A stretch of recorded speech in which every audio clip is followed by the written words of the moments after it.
Week 3, let's go. You already know. High Stakes Takes back with another one.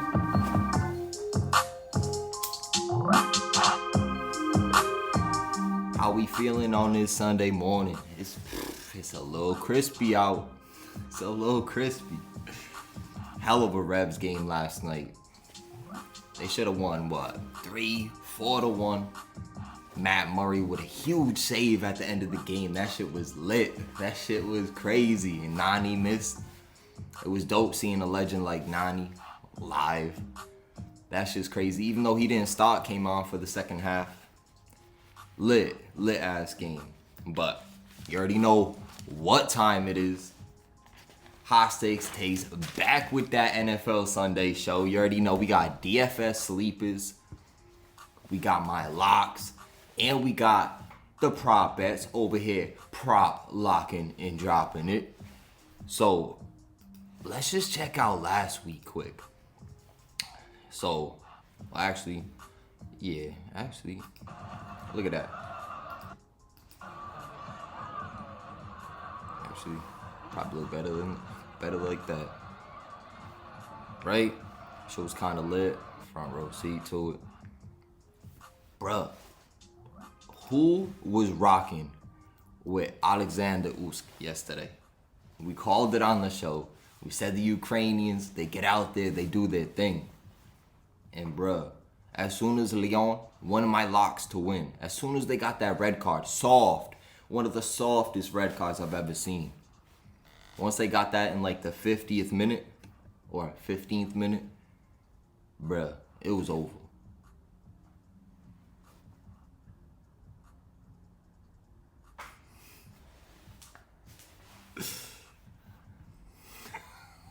Look at this comment. Oh shit, I just seen this now. This man hates life.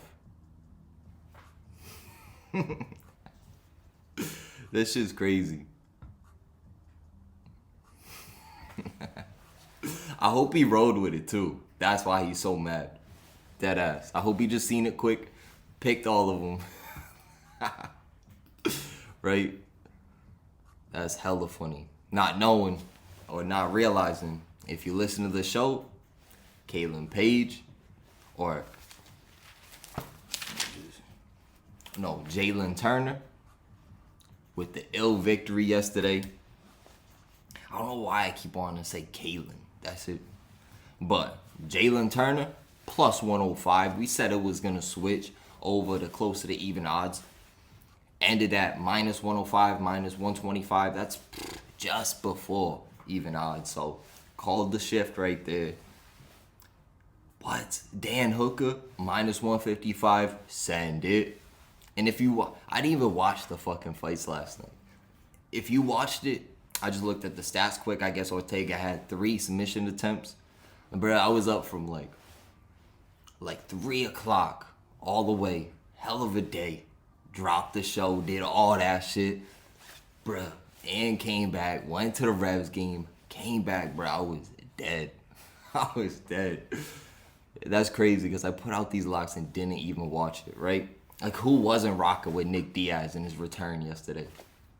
What? People be sick of their life, for real. Shout out Usyk. That's crazy. Plus 210 and parlayed it with the draw. That's wild. See? Folks like that, they don't even get a response in real life. That ass. Sunning folks. 2-0. What's the other one? West Ham with the comeback victory, plus 125, and bet them when they were down 1 goal, hit plus 575. Send it. Crazy. Liverpool losing. Absolutely great game. It was crazy. It was like they went down 1, then they scored 2, went up 1 right after half, led up a tying goal, go back up 1, led up the tying goal again. What a fucking game. Hell of a day, right? MLB Locks came out, the gutter, said, let's send the league. And the fucking Blue Jays killed that 14 parlay. But that's how it goes sometimes. You gotta love this shit, you know what I'm saying? But let's get back into it. It's just not funny. I didn't even see that shit. See, that's the type of shit that don't even pop up. But yesterday, as soon as Liverpool, and usually I wait till like a half hour in, and then I'll put Liverpool, because them to win the first half, sometimes it's even -1.5, which is insane.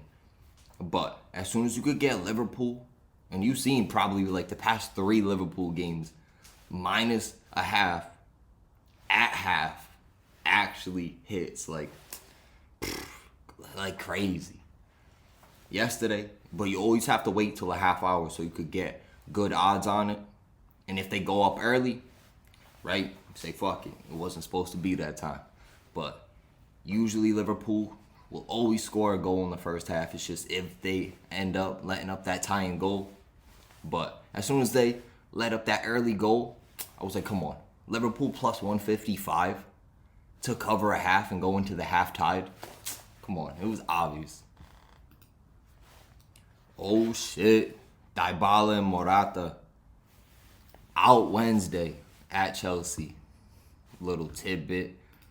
But yeah, that's just the locks from yesterday. Now, let's get into it. We went 15-10 yesterday, right? I said I'm not a show that's gonna give out, and I'm not posting all my picks because I'm gonna let y'all watch the show if you want all the picks, right?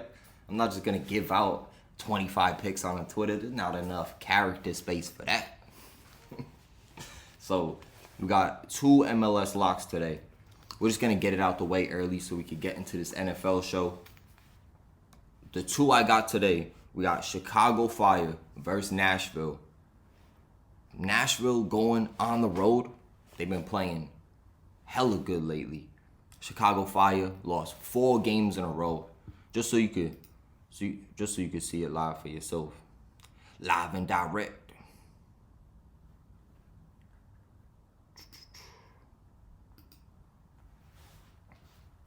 So, Chicago Fire, 4 losses in a row.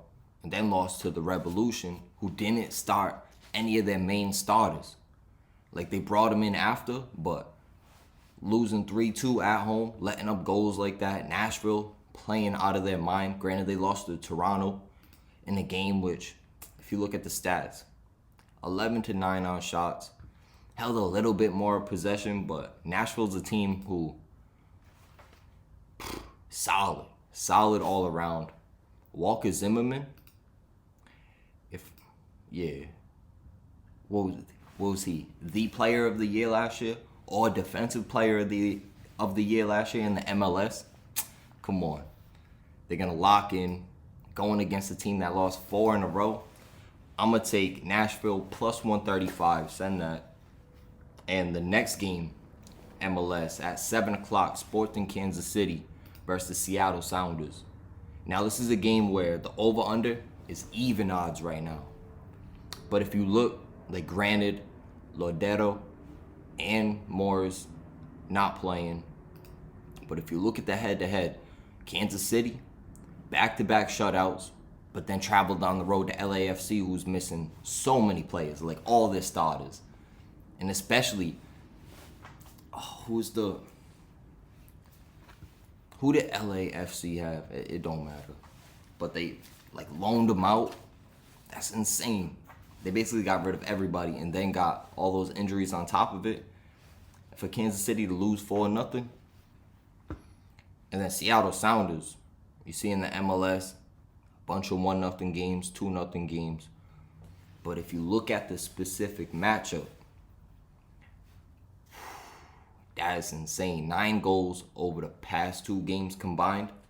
And then if you look, there hasn't been a game that hasn't hit at least 4 goals out of their last 5 matchups. So I think in this one, for sure, especially Seattle Sounders, off back-to-back losses, and in that League Cup, right there, that loss, that's going to hurt. So they're going to want to come out They're going to want to come out firing. So I think this is a game that's going to be back and forth, and I'm locking in over 2.5 goals for Sports in Kansas City versus the Seattle Sounders. Those are the two MLS locks for tonight. Now let's get into it. Let's get cooking. Let's get cooking. We're gonna start with my DFS sleeper plays. And that's actually what I was going to look for. Now see, everything full circle. So actually, the media is a fucked up place, I'll tell you that. Tell you that shit. So last week, if you weren't following, if you didn't listen to the show because I dropped it too late probably, but I dropped it 10 minutes before because gotta fucking, bro, the upload and then them processing it. How does the processing take longer than the upload? That don't make no sense. But, right, we're still figuring out this shit on the fly. The do's and don'ts, all that. We're just scraping the surface. It's early. I cannot wait. Deadass. So many little things, like going to that audition and shit. And then dude saying, oh, that background, he was like, oh, that was perfect. If you want to like use that for like further meetings, whatever. You know what I thought? I was like, it's the podcast background. When someone like that is saying that, guess what? Gotta be doing something right. So last week, High Stakes takes DFS 19th out of 7.8 thousand people, 11th out of 6.5 thousand people, and the absolute lock and crazy hitter that I couldn't believe. 157th out of 158,000 people, bruh. Come on. But we did say Russell Wilson last week was one of our locks. Like, and that's a position where if you don't hit that sleeper, you will not win in DFS. So sometimes it's better just to put that lock in quarterback. We got a sleeper quarterback, and we also have one locked in quarterback this week. I think, and we're going to start with the quarterbacks. Jared Goff, 7,100, and we're going all by FanDuel's numbers this week. Last week we did DraftKings. This week we did FanDuel's numbers.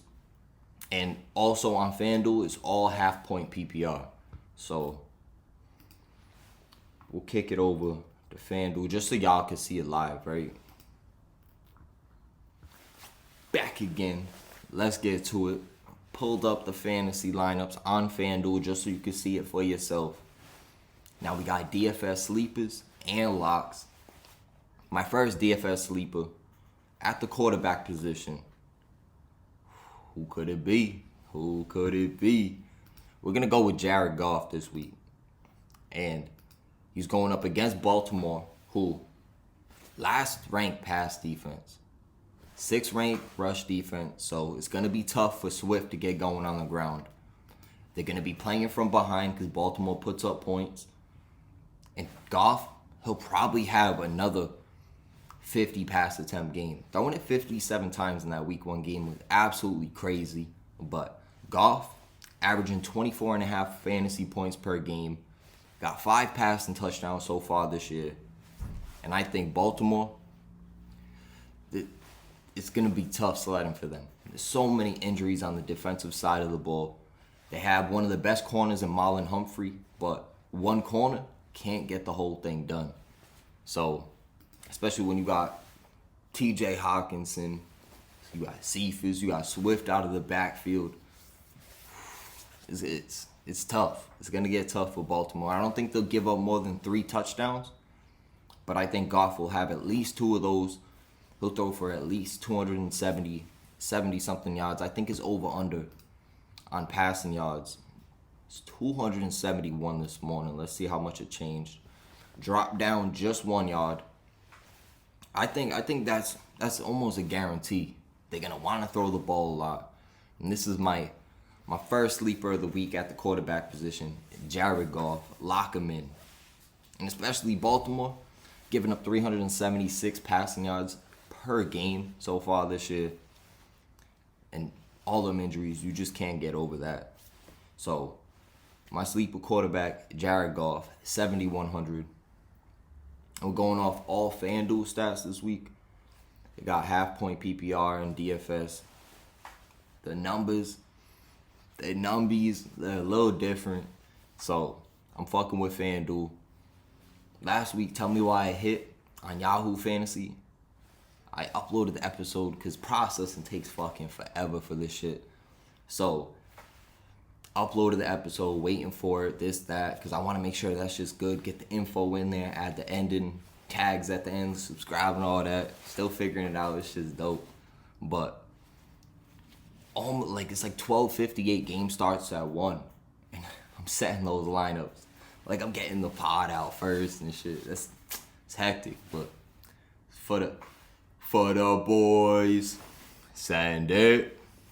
So, my lock quarterback for the week, only $500 more, which I'm going to absolutely add him to the lineup. We got Matt Stafford at home versus Tampa Bay in what should be a shootout game. I cannot wait.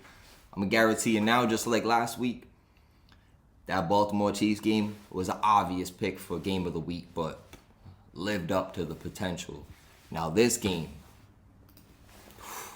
Stafford versus Brady, they're both going to be out there slinging it. Stafford so far this year, 5 touchdowns through the air, averaging 21.25 fantasy points per game, facing one of the worst pass defenses so far. If we go over here, look at their defensive rankings. I think this is dope too. You look at the pass defense rankings, it'll give you the last one, which means the last game. It'll give you what they're averaging and giving up home and away, and compared to last year with 2020. So all the little stats you got to look for, you know what I'm saying? Make sure covering all your bases. If you ever go through something and there's a stat you miss, it could kill you. Just like red cards in fucking soccer. We called it yesterday. Red cards will kill you.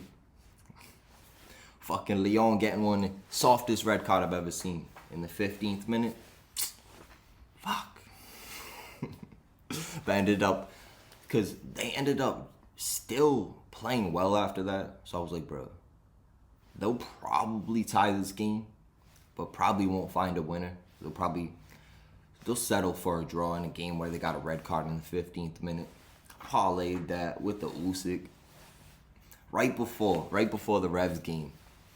Just prepping for that, watching Usyk just work Joshua. And he took a couple good shots from Joshua, but hung in there.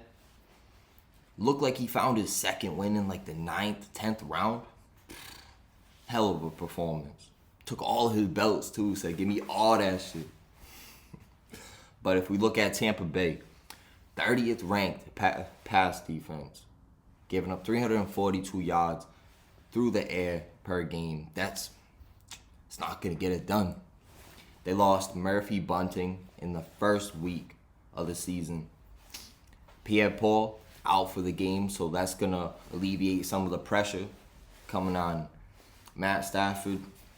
So it's one of them things where if you look, top ranked quarterback, 9,000. Mad people are going to be picking Kyler versus Jacksonville. You want to try to pick a player where his percentage owned isn't as high. So if it's low and he does well, that'll push you into that top percent, right? So little things you got to look forward to. Like people going to slam Patrick Mahomes. I think people are going to be all over Brady at 7,800. But I think the one for this game, because LA Rams defense, they lock in. And they're playing at home. Even though it's Brady, you got Tampa Bay. They're missing Antonio Brown this week. He was just added to the COVID list like 2 days ago. So, 7,600, we're locking in Matt Stafford. My quarterback lock of the week. So, let's kick things over to the running back position. My first one, y'all might just listen to it and be like, yo, nah, I ain't sending that. But I think I'm going to call Saquon Barkley. 6,000 versus Atlanta. Only 5.5 points per game this year. Hasn't had the best year. But we did say it's going to take him some weeks to get back established, especially after that injury. I think this will be his breakout game for this season, facing an Atlanta run defense who ranks 24th. Just so y'all can see the stats live. Ranks 24th. And granted, last week they only gave up 82 total, but week 1, giving up 173 total yards on the ground. I think Saquon coming into this game, my lock. And he's probably going to be a sleeper with that lower percentage owned. But Atlanta going on the road, playing how they've been playing this year, I don't think they're going to get much done. Saquon, I think he'll get going in this game. And I'm calling the breakout. This is the breakout game for Saquon Barkley this season. Send that shit. And 6,000, you probably won't see that again after this game. So, my other sleeper, who might be jumping up there in the percentage owned, but James White, 5,400 versus New Orleans. He's averaging 12.25 fantasy points per game. Let's get over here, see that. 5,400, that's not bad at all. Especially 12.25 fantasy points per game. Granted, hasn't really got much done on the ground because Damian Harris is a monster. But having that rushing touchdown last week, his only touchdown of the year, he's looking like he's going to average at least 5 catches a game, depending on what he does with those catches and the type of game it is, because they're playing New Orleans this week. It could be a tough defense, but we've seen Carolina put up points versus them. And we also seen week 1 that New Orleans can put up points, but New England, at home, they're going to lock in defensively. I think Jameis, he'll be a little shook after last week. Like, oh shit, we balled out week 1. And then we play the Panthers, and then we can't do shit. So, playing another tough defense in New England, I think it's going to be tough for New Orleans to put up points. I think it's going to be one of those back and forth, close games. But I think James White will play right into out of the backfield. We've seen C-Mac and Demario Davis trying to cover C-Mac out of the backfield. It was not a good sight. And we know the Patriots, they got those packages and those routes that James White fits perfect. The shifty running back. And I think at 5,400, he's a guaranteed sleeper for this week. And if there's no chance he's still out there in your fantasy league, but if he is, make sure you go check. And that's another thing too. Make sure you're always checking after the waivers, because the waivers will go through what? Like Wednesday early in the morning, I think 3 o'clock, because has to go through on what, Western or like when the I was gonna say Western time, I don't even know. What's that shit? What's that shit called? Yeah, it is. Once it's Western Standard Time, what the? Oh, that's Euro. It's Pacific. That's what it is. That's what it is. Because they call it East just Eastern. Why don't you call that shit Western? That shit got me fucked up. But tell me why we sent. Ooh, how they doing? How they doing? AZ Alkmaar. We sent them to win and the over 2.5. They're up 2-0 right now. Let's see. Half hour to go in that game. We'll probably finish up right when that game's finishing. Let's see. We'll go back, check on them a little bit. But sleeper, James White, my lock of the week for the fantasy running back position. Austin Eckler, 7,000 for Kansas City. Go up here a little bit. In a game which, divisional matchup, Kansas City, we've seen not the best defense so far. Getting Tyrann Mathieu back, that was huge. 2 picks. Come on. You don't gotta be such a dog. Come back with 2 picks, absolute animal. But Austin Eckler, only 1 touchdown on the year. He has, a decent 24 carries through 2 games, but it's all if they actually get going on the ground. And you got Kansas City, who worst rush defense, and you know exactly what plays into that. Baltimore, one of the top rushing teams in the league. So if you got Austin Eckler, who didn't even have a target week 1, which that shit's insane, but caught all 9 of his targets last week for 61 yards. And this is gonna play right into the prop bet we got too, and we're gonna end the show with prop bets. But facing Dallas and Washington, going in against Kansas City, in which the over-under, pretty sure last time I checked it was 55.5. That shit's insane. Now it's 54.5. That's one where it'll probably hit the over. It's going to be that back and forth game between the 2 young quarterbacks, Herbert and Mahomes. And both of the teams are 1-1. So this is a huge game. And Kansas City being at home, it's probably going to work to their advantage. But Chargers will probably cover. And that's one of my locks too. Chargers will probably cover. But I'm not too sure of it. But I think Kansas City will win. But probably like by 4 points. So one of my locks, Kansas City, minus 320. And stay away from the spread because I'm not sure if they'll cover it. And it's going to get tough. Divisional matchup. Derwin James out there. Can't wait. There's some good games this week, man. So I think Austin Eckler in this game is definitely going to be a shootout game. Probably get another 8 catches, depending on what he does with it. And for him to be fantasy or at least DFS relevant, he's going to have to score a touchdown, in which I think he will, even though he only has 1 on the year. So my lock of the week, especially facing the worst rush defense, Austin Eckler, 7,000. That's not bad at all. Compared to a 2,700 difference in Derrick Henry, who, let's go, pushed us right into that money last week. That shit was crazy. What a Sunday that was. So lock in Austin Eckler. We got another little sleeper. Running back position on the Raiders. Kenyon Drake, 5,700 versus Miami. He's averaging 8 3/4 fantasy points per game. See, I don't know if I should say that. 8.75. 5.309. Don't tell me I don't know that. But where's he at? Where's he at? There he is. So yeah, about 8.8 fantasy points per game. Back-to-back games with 5 catches, 11 targets in 2 games, turning that into 105 yards.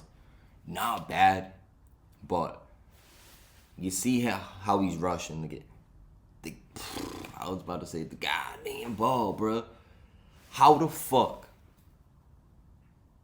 do you rush 7 times for 9 yards? And granted, they're going to have Dak throwing the ball. I mean, not Dak. D-Car. That boy's rocking on like 2 hours of sleep. So, grind, don't stop, let's get to it. But back-to-back games with 5 catches. Doesn't have a touchdown on the season, but I think in this game, going against Miami, who, not the best run defense, 28th in the league. They've given up 134 per game. And not much on the ground, but I think this is a game where Kenyon Drake, he'll at least get 40 yards on the ground. If he turns in another 5 catches for 40 and adds in a touchdown, which should easily happen in a game versus Miami where Tua's out, they're going to struggle on offense.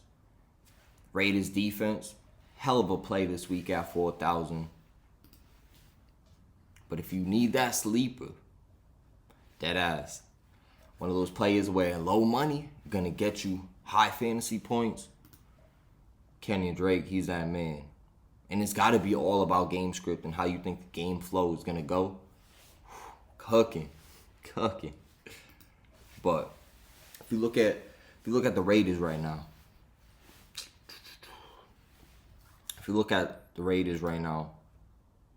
going up against Miami,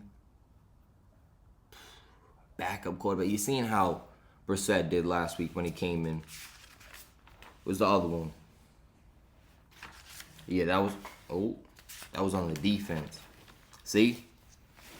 Only gave up 17 points last week versus Pittsburgh.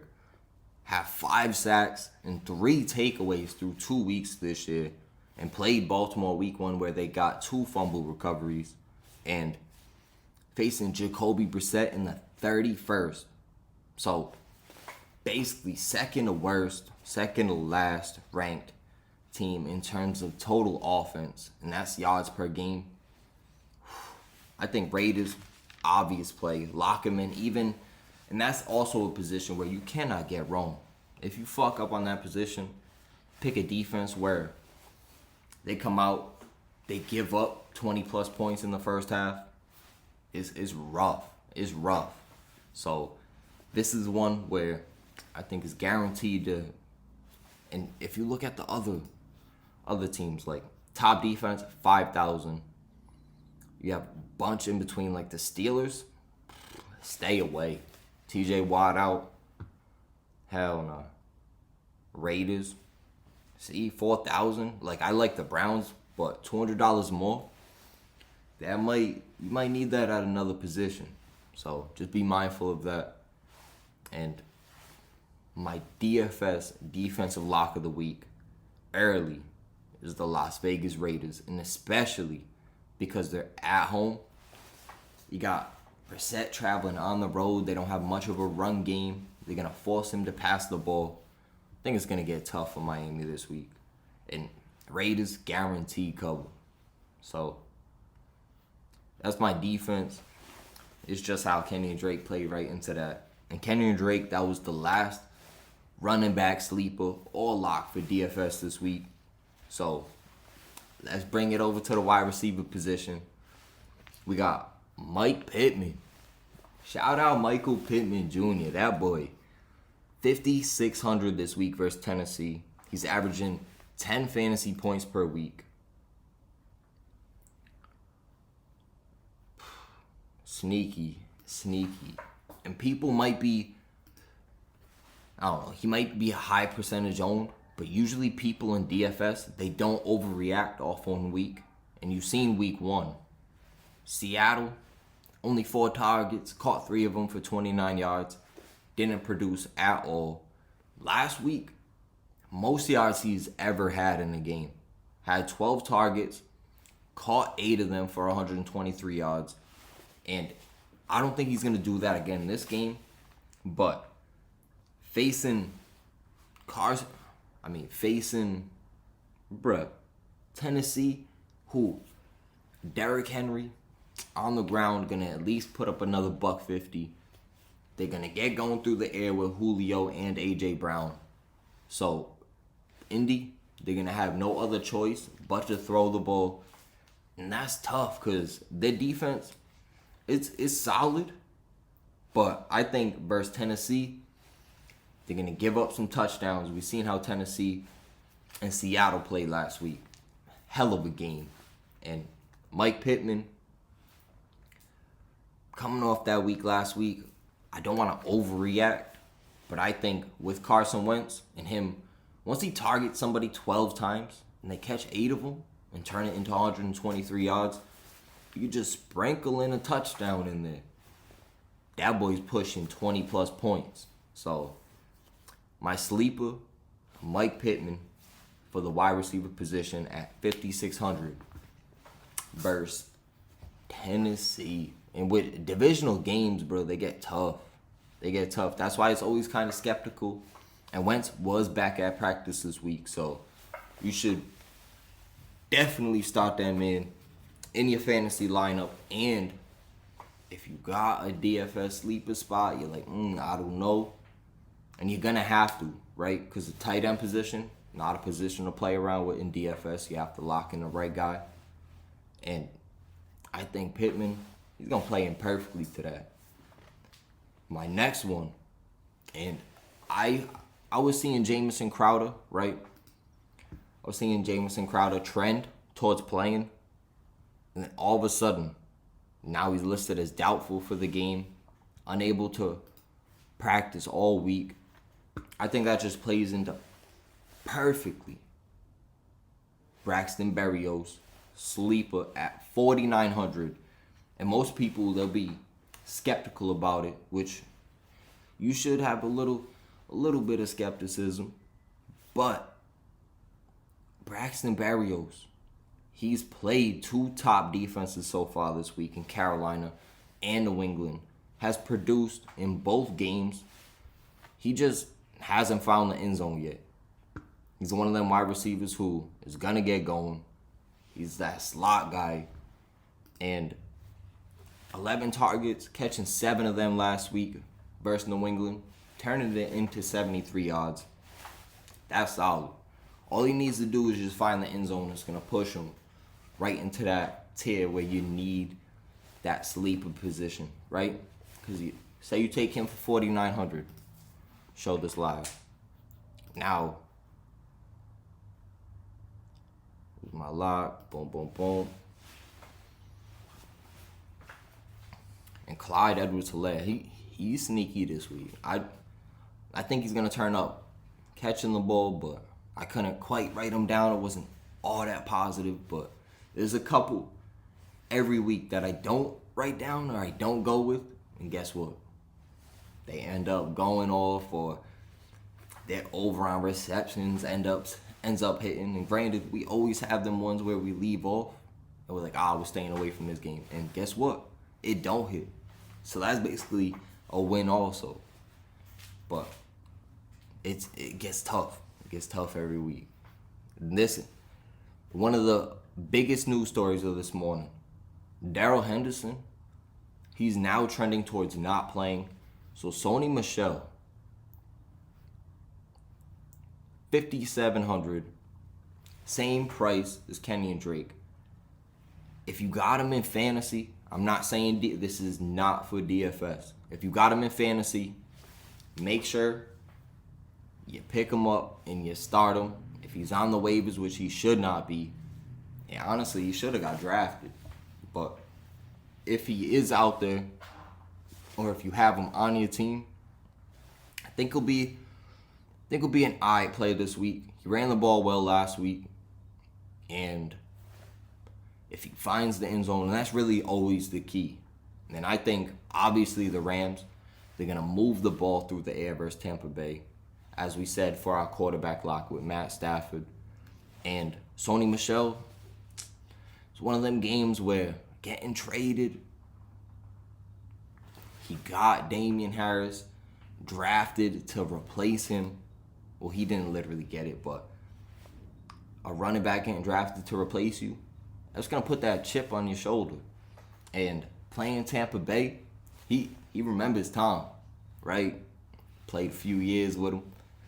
It's going to be dope playing against him. This is one of them games, high energy. I think it'll be a guaranteed solid play for your fantasy team. And I'm not quite saying DFS because I didn't write him down for that. So I'll stay away from that. But if you do have him in fantasy, make sure you lock him in your lineup as at least a flex play. And especially those 2 flex leagues, fucking send them. Guaranteed. So with Braxton Berrios, with Crowder doubtful, and he's the main slot receiver, make sure you lock that in. My next wide receiver, this is my lock. Lock for the wide receiver position.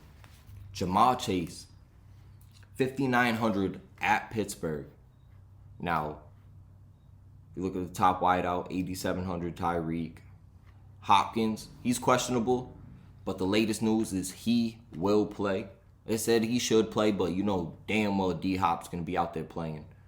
He's an absolute monster, and that goes without saying. So, Jamal Chase, 5,900 at Pittsburgh. Now, you would think Pittsburgh's defense, right, top notch. They are on the D-line. Now, in this game, Jamal Chase coming in back-to-back touchdowns, averaging 15.5 fantasy points per game. You got T. Higgins, who is now questionable for this game.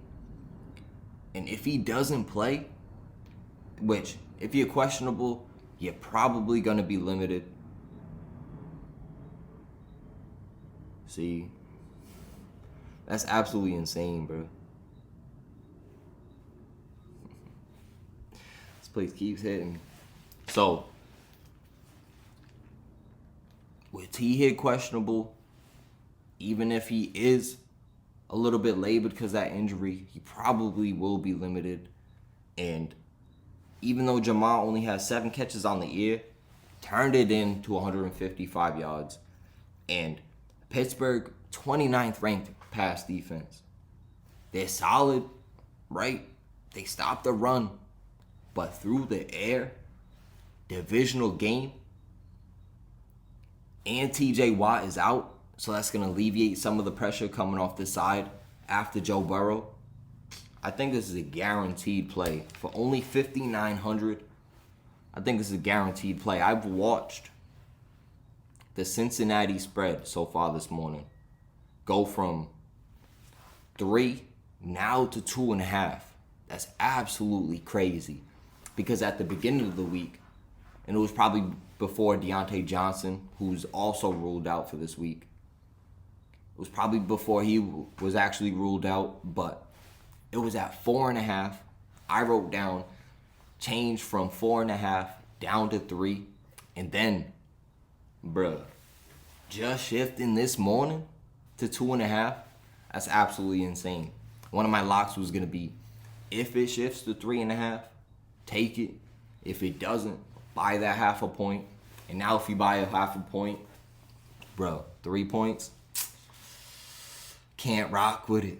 That's going to be a tough game, but I think even though Ben's been up and down this year, not really the best season so far, I think Pittsburgh and Mike Tomlin, they'll pull it off. I think they'll definitely pull it off. But in that game, lock for DFS, Jamal Chase at 5,900. And my last lock for the wide receiver position, and this came based off Antonio Brown just being ruled out. Chris Godwin, 7,300 versus the Rams. Now, if we look at it over here, going up against 11th ranked pass defense, been absolute monster, averaging. I mean, he had 5 targets last week, but 18 total targets on the year. That Dallas game, an absolute back and forth shootout. And granted, Tampa Bay put up 48 points last week, but I'm pretty sure they scored 2 defensive touchdowns. So, you got Godwin coming in, back-to-back weeks with touchdowns. He got 167 yards on the year, turned 18 targets into 13 catches. It's not bad at all. And then you got Antonio Brown out. I think, and we've seen Jalen Ramsey move, but I think they're going to want him on the bigger target. See, I'm thinking that's how it's going to go. But Godwin, they'll probably line him up in the slot, get working. Obviously, Gronk, 4 touchdowns on the year. Will he score another touchdown? Probably. But will he produce like that to be fantasy relevant? I'm not sure. And, well, actually, scoring those 4 touchdowns, that's going to put the defense on notice that these boys linking like they were back in New England. Them boys out there, they balling. Gronk's just making nasty catches. It's not even like Gronk's just out there, oh yeah, easy catches, whatever. No, that boy is balling this shit. So they're going to have to be worried about him. O.J. Howard, he might get an uptick in some playing time. But Godwin, my last wide receiver lock for the DFS slate, lock him in for sure. Godwin, I can't wait for that game for real. Now on to the tight end position. This is one where I wrote it down. This is not a position to be played with. You can't play around with it. TJ Hawkinson, 6,300. Now we see 6,300. Gronk, mad people are going to be on him. Waller, same thing. And Kelsey, I'm not sure because he is so expensive, but he's basically like a fucking wideout. So, and Kelsey, 3 touchdowns so far this year. Absolutely eating. Fucking animal. But at 6,300, you're facing the worst passing defense. TJ Hawkinson has been absolutely eating this year. He's turned 20 targets into 16 catches so far to go along with 163 yards, and that was against Green Bay and San Fran. And Ravens, I think this is going to be a perfect game where if you could get that double stack with Goff as a sleeper and TJ Hawkinson, I think that might, it's always those things where you don't guess it. Some of the players, you obviously have to have the obvious ones in there. But some of the obvious ones are not obvious, not always so obvious, right? So, see, this shit's crazy, bro. See, after I drop this shit, boys is going to sleep. So, that wraps it up. We gave you the defense and special teams lock. I'll give it to you again. Las Vegas Raiders. Make sure you lock them in for sure. 4,000, about halfway down. I think that's gonna be the sneaky play this week. They were one of the top waiver pickups, so they could or could not be out there in your fantasy league. But I think they'll probably be out there, depending if your folks are sleeping, right? People ain't really paying attention or ain't really thinking on the whole. All right, Brissett out, 31st worst ranked defense, right? If you don't know the stats or key stats to be exact, you're not really gonna go after the Raiders defense. But if you're looking into that, send it, because it's my defense and special teams lock of the week. So let's get into my week 3 locks. Now, we're taking some teams on the spread. We're taking some teams on the money line. Oh, AZ Alkmaar still up 2-0. Come on. Get that last goal, boys. Get that last goal, boys. See, actually, I'm about to have that shit going live. Another live late winner. Could we fucking send it?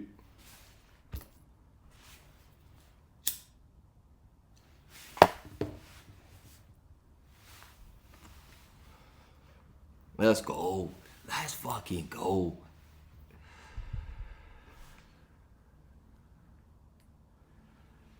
Where they at, though? Where they at, though? Mallorca. Sneaky team, Matthew Hoppett. Oh, gotta turn the... What happened? It was a close call? What happened? You barely missed? Oh, my God. Was that a penalty? It could be.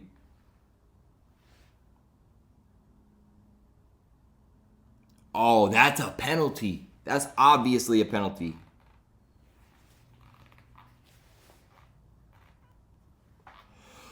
Oh, they actually gave him a penalty. Oh, shit.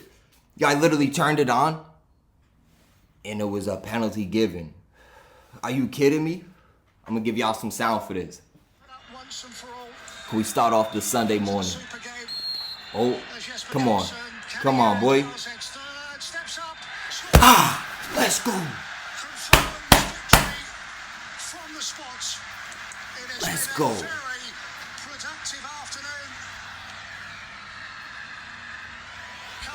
Got me throwing up the John Wall and shit because AZ Alkmaar won. Are you kidding? Do you see the timing on that? Bro, there is something. There is a little gift I'm telling you. When you know, take advantage of it. Right? I'm turning this down so I don't get copyrighted. When you know, go take advantage of it. Whatever it is, right? Whatever you do the best, it don't matter. You gotta work that job to have some income coming in, just so you could get established, right? And don't ever feel like motherfuckers are putting you down because you out there grinding and shit. Because make sure you grinding when the motherfuckers ain't looking, dead ass. And whatever you best at, go get it. Go get it. It don't fucking matter what it is, dead ass. Go get that little shit. Turn it in to some big shit. Let's go. Let's go. Back cooking on this Sunday, right? All of a sudden we start getting motivation after we hit some shit. That's fucking hilarious. But let's get into these locks. Threw some sound on. That's crazy. So we got 7 locks on the slate. We had 9 locks last week. Went 7-2 on the games. Let's go. Let's go. Cooking. Big cooking. So, first lock this week, Arizona Cardinals. I'm taking them 7.5 versus the Jags. Even though they're going on the road, Kyler, absolutely dominant this year.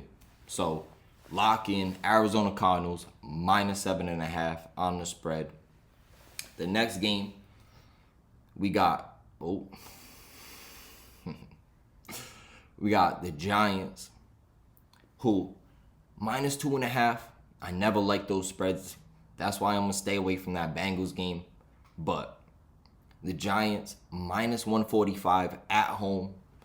You got the Falcons traveling on the road to East Rutherford. That's gonna be a rude awakening for them.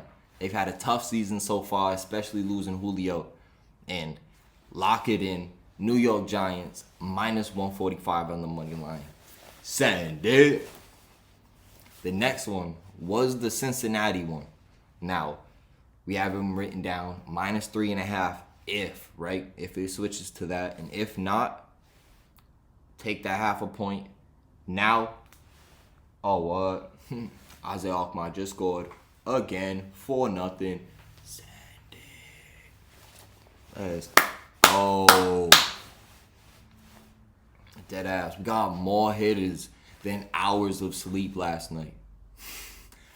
Do the math on that one. So, we're going to move right past that Cincinnati-Pittsburgh game. So, actually, we got 6 locks because that one was a little sketchy. Next one, Cleveland. I'm liking the 7.5 spreads this week. I'll take Cleveland, minus 7.5 for Chicago. Justin Fields, I think he'll be good in the league, but we seen him throw a pick last week when he came in to replace Dalton. You're traveling on the road to the dog pound. It's going to get tough. Them fans going to be out there wilding. So, with the Browns, minus 7.5 at home versus a rookie quarterback, send that shit. And Tyrod did some things versus them, right? Before he got hurt, did some. Well, actually, yeah. Did he? Yeah, he got hurt in that game. Did some things against them, right? 2 touchdowns early, 15 yards gander to the end zone, just my dog. And I think Cleveland, they'll play better versus the rookie quarterback, obviously. And I'm going to take Cleveland minus 7.5. This shit's crazy, bro. I can't believe AZ Alkmaar won. Kansas City, we already covered it a little bit, right?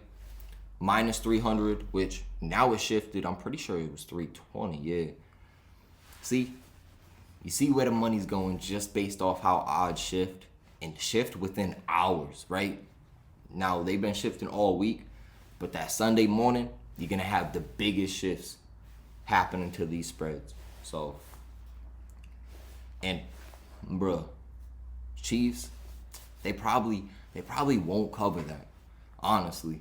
Or it'll probably be maybe a 7-point victory, which doesn't usually happen. because those points don't always measure out perfectly. Missed extra point, maybe crazy safety. You never know. Some field goals thrown in there. So with Kansas City -7, stay away from it. Now that they're -320, and actually we're gonna put together the parlay live for y'all. Boom, boom, boom. Take them. Let's get it. Plus 726 so far. We on to the 4 o'clock games where we got the Las Vegas Raiders versus the Miami Dolphins. Now this one got me sketched out, right? You got the Raiders -175 on the money line, -3.5, which is a close spread, even though they're at home and have beaten the Ravens and the Steelers. You're 2-0 and only favored by 3.5 versus a team with a backup quarterback and Jacoby Brissett. I don't know, man. Miami's only ranked 31st in total offense. This is probably going to be one of them games. Under. I'll probably take the under. We'll lock that bit in too. /under 44. 44.5 for sure. So we're going to stay away from the spread just because it's so close that something's a little fishy. And we're going to lock in Las Vegas Raiders, now -180. And we're going to send the under 2. For sure. Let's get it. Got Broncos -10. If you take a half point there, that'll probably be solid play, but I won't take a half a point there because you can't add it to the parlay. So the next game in the last lock of the week for these games, bro. Oh, it shifted. Oh, motherfucker. You see that, huh? So, damn. The Rams were -1.5 this morning. Bruh. That has now shifted to a straight pick'em game. -110 each side on the money line, even as a motherfucker. And with the Rams coming in, stacked defense all around, right? Rushing defense, solid. Secondary, solid. Offense, basically unstoppable.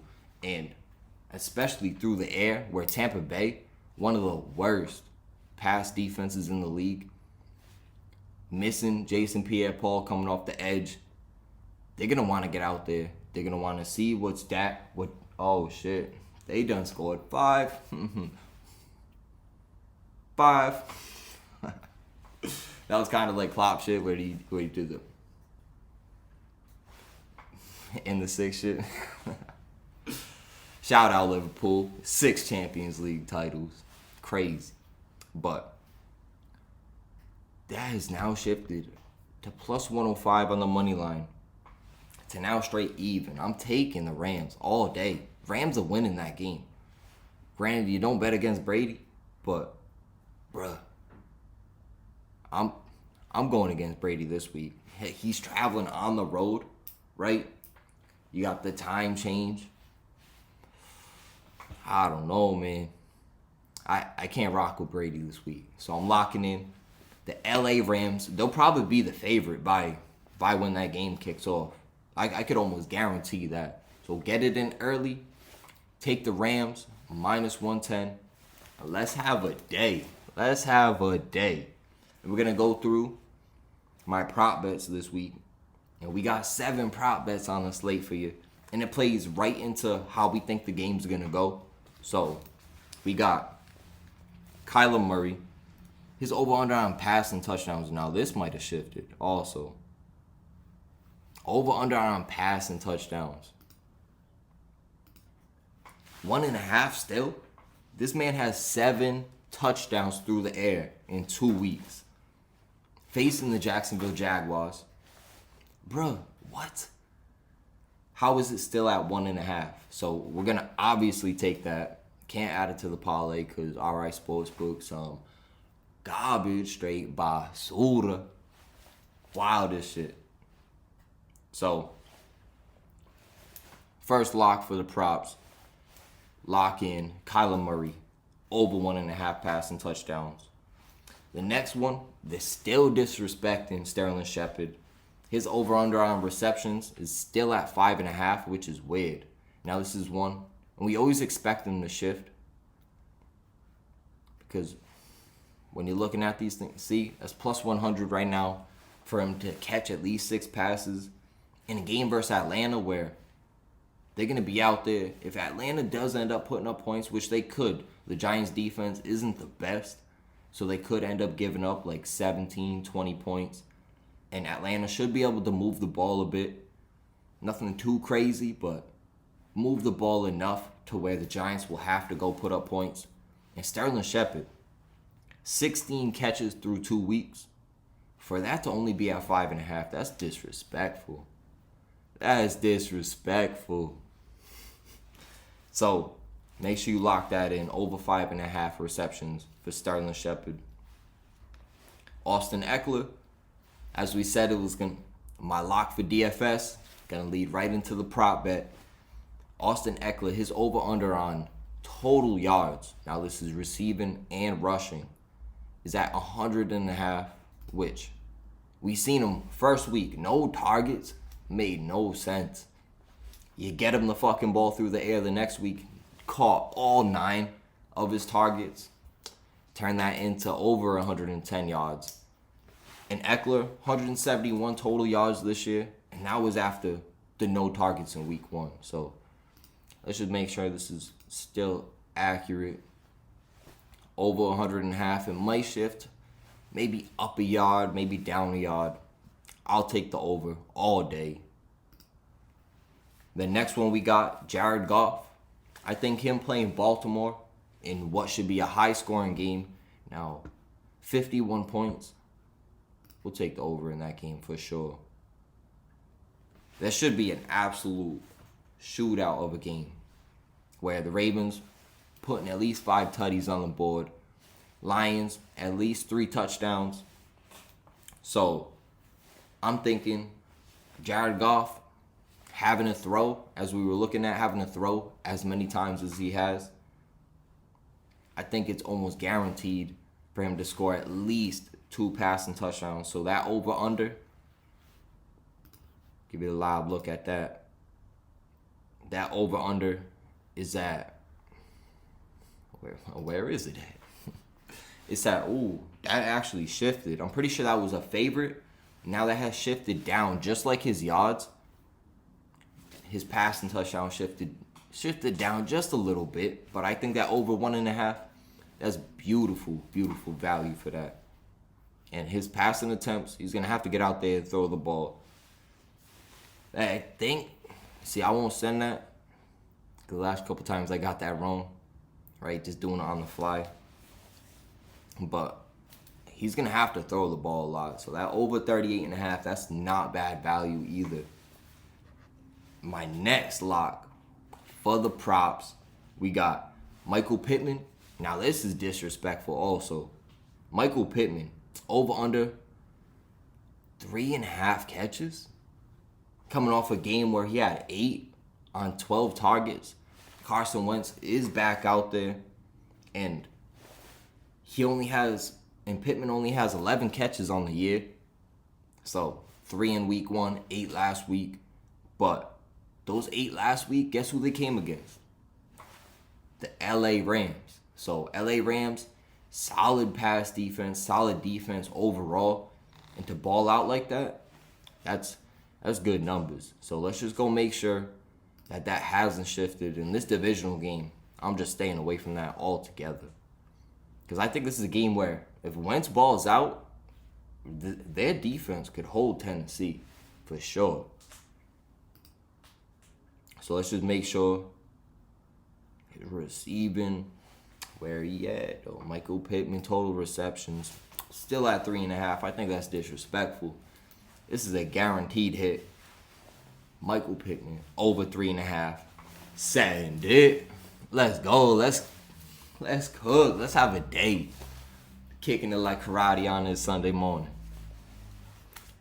My next couple prop bet locks, we got And this is going to play in perfect to the DFS. Kenny and Drake, his over-under on receptions is only 2.5. And that's coming off back-to-back weeks with 5 catches in each game. 10 catches on 11 targets this year. Turned it into 105 yards. Bruh, for his over-under, now let's just, like always, let's just go make sure that hasn't shifted. Receiving, where's he at, though? Where's he at, though? Total receptions, 2.5, guaranteed to hit.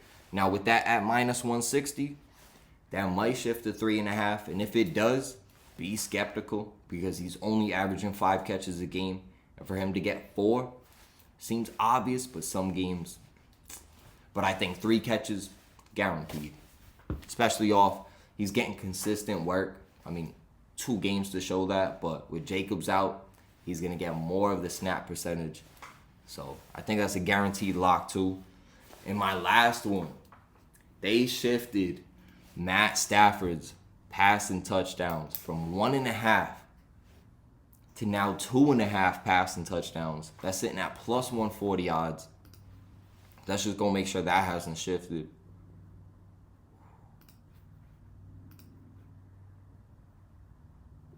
Where is it? See? Oh my God.